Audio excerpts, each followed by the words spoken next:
Yasir Nenek Ama masih bersama Anda di Kompas Malam, Saudara.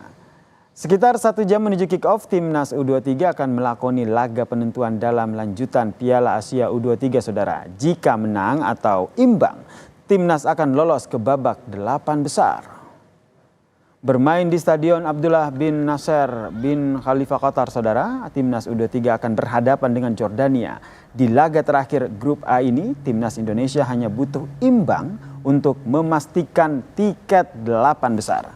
Menang lawan Australia jadi modal bagi Timnas untuk lebih percaya diri melawan Jordania.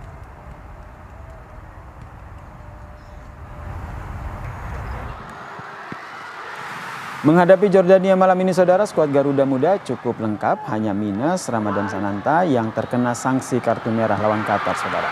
Sementara itu, Ivar Jenner kini bisa kembali bermain usai absen lawan Australia. Duet antara Ivar Jenner dan juga Justin Hubner ini diperkirakan akan terlihat sejak menit awal pertandingan. Line up Timnas diprediksi tidak banyak berubah, seperti Rafael dan juga Marcelino yang mengisi pos penyerang, dan juga Rizky Ridho dan juga ada Hernando yang akan jadi tembok terakhir Timnas.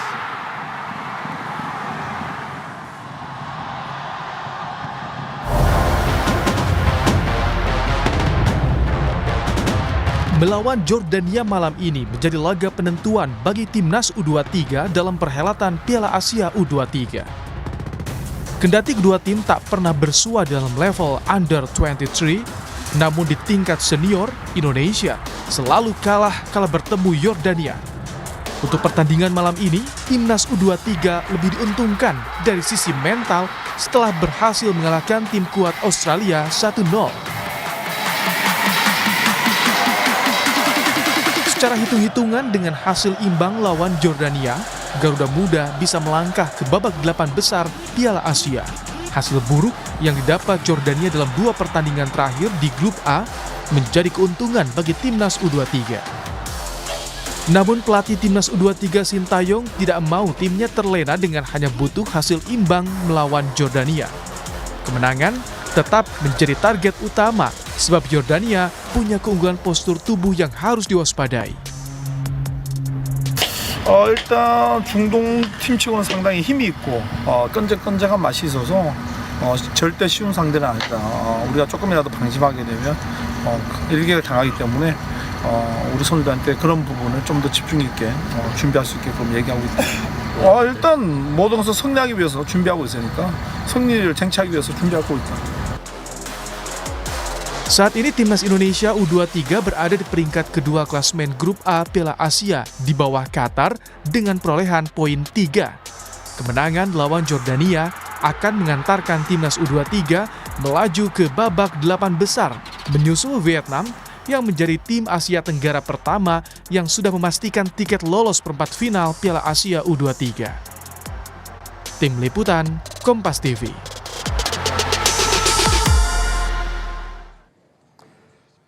Kali pertama ikut di putaran final Piala Asia, Saudara, Timnas U23 kini menargetkan lolos ke babak 8 besar. Usai kalahkan Australia, tantangan selanjutnya datang dari Jordania. Mampukah Timnas U23 lolos ke perempat final? Kita bahas bersama, Saudara, dengan pengamat sepak bola Anton Sanjoyo yang telah bergabung bersama kami di Kompas Malam. Selamat malam, Bung Joy. Salam sehat. Selamat malam.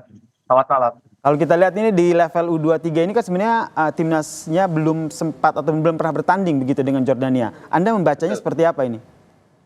Ya, memang kalau head to head dengan di kelompok umur dengan Jordania kan nggak pernah ketemu gitu ya. Di kelompok senior memang pernah ketemu dan Indonesia selalu kalah seperti yang tadi dikatakan. Tapi kelompok senior kan nggak bisa jadi tolok ukur untuk kelompok junior gitu. Jadi nggak ada kaitannya sama sekali bahkan. Oke. Jadi makanya melawan Jordania di kelompok umur ini siapapun bisa mengalahkan, siapa bisa menang lawan siapapun gitu loh. Indonesia kemarin juga kalau kelompok seniornya kan kalah jauh lawan Australia kan. Tapi di junior Indonesia bisa menang gitu loh. Nah itu hal yang sangat wajar lah. Tapi buat U23 sekarang dengan 3 poin dari Australia pasti akan membawa hal yang sangat positif. Bahkan ketika kalah melawan Qatar pun dengan 9 pemain Indonesia kan masih bisa menekan. Jadi rasanya confidence-nya makin lama makin baik, dan sekarang betul kalau Sintayong mengatakan jangan target hasil imbang, tapi memang targetnya tetap menang. Oke, Karena jadi hasil Anda membacanya imbang, juga hal yang sama ya, seperti yang disampaikan Sintayong. Iya, Akan pastilah. target menang begitu, tidak akan tahan imbang. Iya, kalau bermain imbang, targetnya bermain imbang akan cenderung defensif kan. Oke. Sementara timnya Sintayong ini kan memang karakternya ofensif. Bahkan kalau dia tetap pasang 3-4-3 itu formasi yang paling ofensif dalam sepak bola modern sekarang ini dibanding dengan 4-3-3.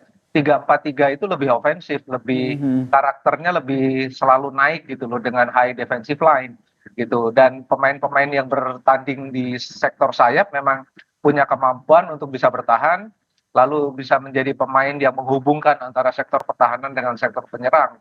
Jadi apalagi kalau misalnya Ivar sudah bisa bermain ya, rasanya kan memang udah, karena dia hanya mendapatkan satu hukuman satu kali bertanding. Dan kalau Ivar sudah main, rasanya lini tengah Indonesia akan makin solid. Dan Marcelino bisa menjadi pemain utility di tengah ataupun di depan, yang kemarin seperti dilakukan ketika melawan Australia. Jadi Oke. Indonesia sebetulnya banyak punya keuntungan. Jadi menurut Anda nih line up-nya akan seperti sama begitu ya, ofensif begitu, menyerang begitu. Kemudian kemarin kan sudah mengalahkan Australia. Apakah ini bisa juga jadi sebuah modal besar begitu, terutama untuk mental, kepercayaan diri dari timnas U23? Iya, udah pasti. Seperti yang saya katakan tadi, sejak lawan Qatar pun sebetulnya kan mental pemain Indonesia udah kelihatan bagus ya. Dengan 9 orang bahkan bisa bikin 2 shot on target gitu kan. 9 orang loh melawan 11 orang Qatar. Ya kan, sebentar. Makanya ketika melawan Australia mereka nggak takut-takut lagi. Sebelumnya saya katakan juga untuk tim junior ini jangan dikasih beban terlalu tinggi, tapi kasih motivasi yang luar biasa, karena itu semua akan keluar jadinya, keluar kemampuan mereka. Dan kelihatan betul ketika melawan Australia ya, agak mengejutkan juga sih Australia bermain sangat buruk. Tapi mereka kan menekan juga di babak kedua gitu loh, sempat ketar-ketir kan fans Indonesia gitu. Tapi overall sebetulnya dengan 2 pertandingan yang sudah dijalani melawan Yordania ini mereka harusnya sangat confidence ya. Oke, sangat confidence begitu. Tapi menurut Anda apa yang harus diwaspadai begitu melawan timnas dari Jordania ini? Ya, kalau menurut saya kira sepak bola modern kalau dibilang postur tubuh menentukan, nggak terlalu juga ya. Memang kan rata-rata tinggi badan pemain Jordania 3-4 cm lebih bagus ya rata-ratanya daripada pemain, lebih tinggi lah, bukan lebih bagus dari pemain Indonesia. Mereka hanya punya 2 sebetulnya pemain yang berbahaya. Muhammad Taha di depan, lalu ada Bani di sektor tengah. Tapi yang lain menurut saya rata-rata pemain Indonesia lebih kreatif, lebih bagus, confidence-nya lebih tinggi juga, passing-passingnya lebih akurat juga, meskipun di lini depan ya memang masih butuh banyak ini ya, improvement. Terutama kalau saya bicara pemain seperti Rafael Struijk, ini harusnya dia bisa lebih tajam di sektor depan ya. Belum kelihatan sih sejauh ini gitu. Mudah-mudahan lawan Jordania dia menemukan harinya yang baik.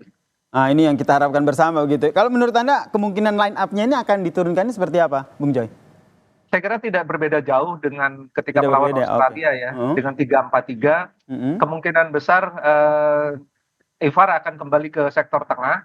Kalau dia kembali ke sektor tengah, kemungkinan besar akan berpartner dengan Marcelino. Dan di depan mungkin Struijk dengan Hoyer akan ada di depan. Jadi rasanya sih Sawyer akan di depan bersama Struijk. Di belakang sih formasinya tetap ya, Rizky akan tetap menjadi palang pintu yang sangat tangguh bagi Hernando Ari di sektor kiper. Oke, tentu saja kita berharap bersama ini bisa membawa kemenangan ya timnas Indonesia melawan timnas Jordania malam ini. Tinggal menghitung jam saja. Terima kasih pengamat sepak bola Bang Anton Sanjoy telah bergabung bersama kami di Kompas Malam. Salam sehat. Sama-sama, salam sehat.